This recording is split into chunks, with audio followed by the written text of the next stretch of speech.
Alika. Dalam rangka apa nih? Ada di sini nih. Dalam rangka memenuhi undangan untuk bisa makan sore di The Grand Mansion Menteng. Alhamdulillah.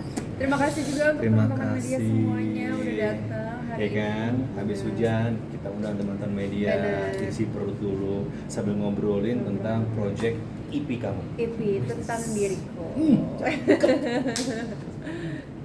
Oke, ini perdana ya?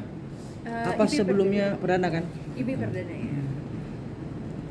Apa ya pada akhirnya untuk kamu memutuskan untuk terjun ke dunia musik justru di tengah-tengah musik Indonesia, saya nggak bilang gitu ya, tapi dengan genrenya yang lagu bercerita, anak-anak senja. Alhamdulillahnya kenapa akhirnya milih terjun di dunia musik terutama kesempatannya alhamdulillahnya ada gitu ya. Udah gitu dipertemukan juga dengan orang-orang yang sangat-sangat support, ada label manajemenku, keluargaku juga pastinya gitu. Walaupun ya tadi dibilang industri ini mungkin lagi genrenya lagi apa ya, dibilangnya mungkin lagi di genreku saat ini gitu ya, di pop ballad gitu, tapi ya aku akan terus tetap menjadi diriku aja sih gitu. Kenapa aku tetap memilih untuk ada di genre ini gitu ya, karena memang diriku saat ini aku mau memperkenalkannya gitu, yang masih aku terus belajar dan explore itu tetap di genreku saat ini. Walaupun mungkin kita nggak pernah tahu ke depannya kita akan coba genre-genre lainnya pastinya gitu, tapi saat ini kita akan fokusin dan terus belajar di genre yang saat ini masih aku tekunin saat ini. Dan kau boleh menambahkan juga, kami percaya bahwa musik itu memang bahasa universal. Siapapun bisa dan berhak menikmatinya dengan cara, genre, jenis apapun. Termasuk ketika kami menemukan Alika dengan kepopan suaranya pun juga, semoga yang menikmati juga bisa banyak dengan cara mereka, dengan insting mereka, dengan apapun yang mereka bisa nikmati. Semoga kami bisa benar-benar menggarisbawahi bahwa musik itu universal. Sedikit bercerita dulu dong tentang lagu tentang diriku ya.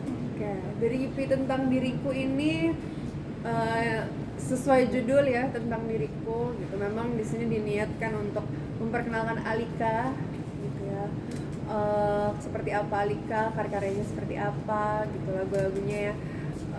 Ya pastinya galau-galau kebanyakan gitu. Tapi memang di EP ini ada satu lagu yang paling beda dari yang lainnya, yang akhirnya kita jadikan lagu jagoan, yaitu judulnya Belum Waktunya Jatuh Cinta. Di lagu Belum Waktunya Jatuh Cinta itu bercerita tentang seseorang yang lagi jatuh cinta banget, lagi butterfly era banget, tapi kayaknya waktunya nih belum tepat gitu untuk mulai hubungannya, untuk jalin hubungannya. Jadi kita tetap nikmatin aja jatuh cintanya, dirasain happy-happynya gitu. Jadi kita temenan aja dulu deh.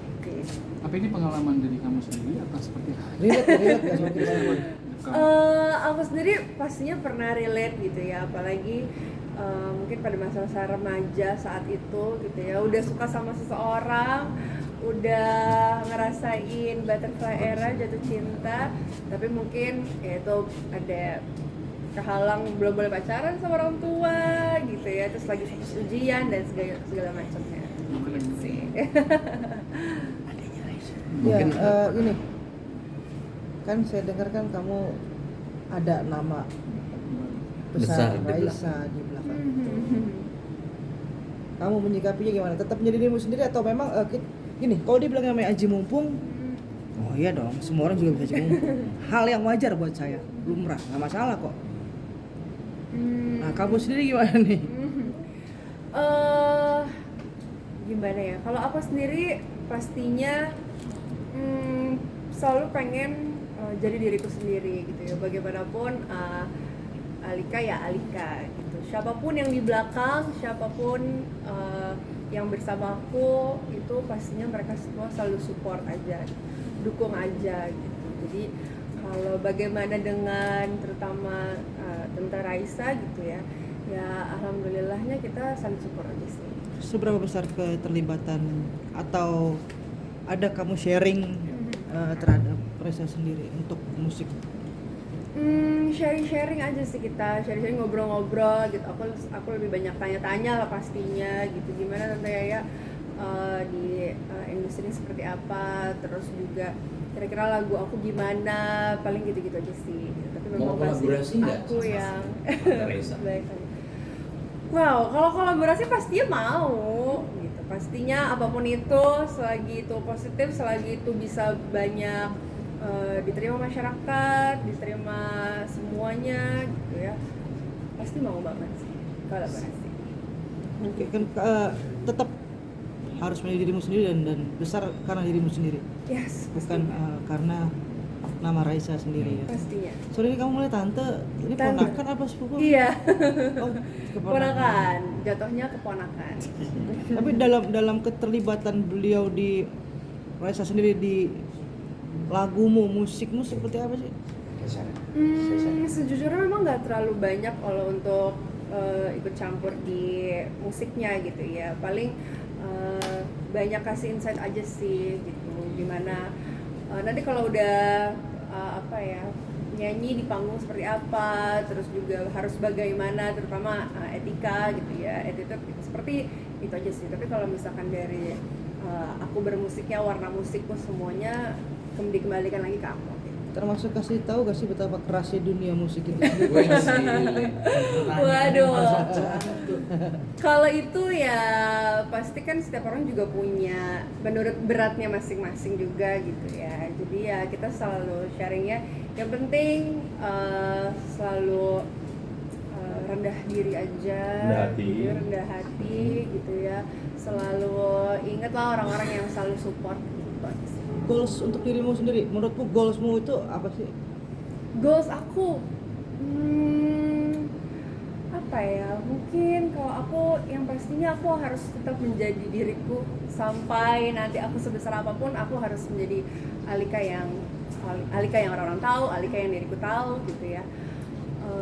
Sampai sebesar apa ya, pastinya ingin sebesar-besarnya, ingin sehebat-hebatnya, ingin selalu bisa lebih baik daripada Alika yang sebelumnya. Berarti bisa dibilang kamu terinfluence sama tantemu sendiri seperti itu? Kurang lebih, pastinya ada motivasi juga lah gitu ya dari beliau gitu ya. Pastinya ngelihat tanteku besar gitu ya, dengan namanya yang baik gitu, semua karya-karyanya dinikmati, terus juga semuanya terlihat selalu bisa diterima lah sama semua orang ya. Pastinya aku juga termotivasi lah, pengen juga. Oke, buat Pak Mas produser ya. Saya omnya. Ini memproduseri Alika sendiri, pertimbangannya, dan kalau kita lihat pasarnya, kita lihat perkembangan musiknya seperti apa, Mas Cesar? Sebenarnya kalau bicara tentang bagaimana nantinya Alika, itu pasti salah satu pertimbangan ya. Yang jelas itu pertama kali memang ketika nemu si hidden gem bernama Alika Safira ini, kami pengen mencoba sesuatu sebatas mencoba dulu, yuk semoga bisa terima aja. Karena kami yakin kalau nggak nyoba nggak pernah tahu gitu loh hasilnya akan seperti apa gitu loh. Yang jelas tadi seperti yang diungkapkan oleh Alika, kalau ingin besar, kami ingin besar, ingin terkenal, kami ingin terkenal. Untuk bisa menghasilkan, kami ingin dan sangat bisa menghasilkan. Entah dukungannya mungkin hanya sekadar doa, ya itu doa pasti yang sangat baik.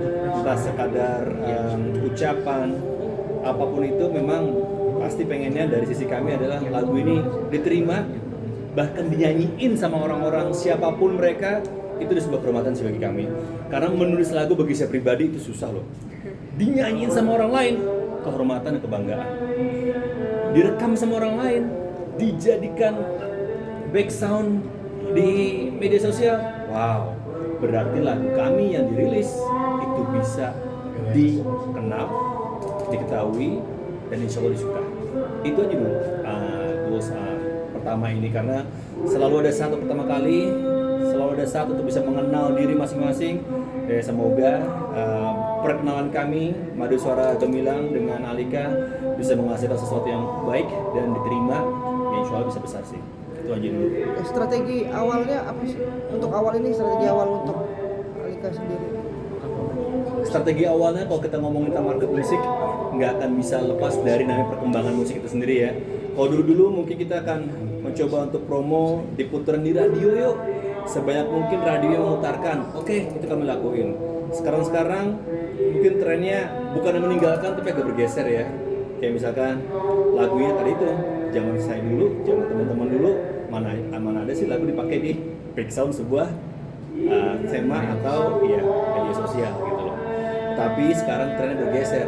Gimana kita bisa merangkul entah mungkin pelaku musik lain atau mungkin istilahnya agregator musik untuk bisa dikenalkan ke khalayak ramai, itu kita lakukan. Jadi sejauh ini kami lakukan secara konvensional dan cara yang menyesuaikan diri dengan market atau perkembangan zaman saat ini. Agregator, teman-teman dari musisi-musisi lain, promo radio tetap kami lakukan. Ya semata-mata biar lagu ini bisa diterima, semata-mata lagu ini bisa didengarkan, termasuk pula lagu ini bisa dinyanyikan oleh banyak orang. Terakhir dari saya buat Alika, seberapa besar kamu mengumpulkan mentalmu untuk terjun ke dunia? Seberapa besar? Pastinya cukup besar, bahkan sangat besar. Karena bahkan di awal itu orang tua aku tuh sempat dibilang ragu, tapi lebih ragu ke ya takut aja gitu, mungkin takut dunianya gitu ya, takut jarang pulang. Jadinya mungkin lebih ke situnya gitu. Jadinya pada saat itu mau benar-benar fokus terjun ke dunia entertain, mikir berkali-kali gitu ya, minta restu orang tua berkali-kali juga, meyakinkan lagi. Alhamdulillahnya sampai saat ini orang tua restu gitu ya, dan malah jauh lebih support daripada sebelum-sebelumnya gitu ya. Malah support pertamanya itu adalah sekarang orang tua pastinya, jadinya semakin yakin. Semoga sukses di dunia. Amin, terima kasih banyak. Mungkin promo film, sorry ini nggak kira-kira. Jadi jangan lupa untuk subscribe Cumi Cumi. Ditekan ya tombol lonceng merahnya.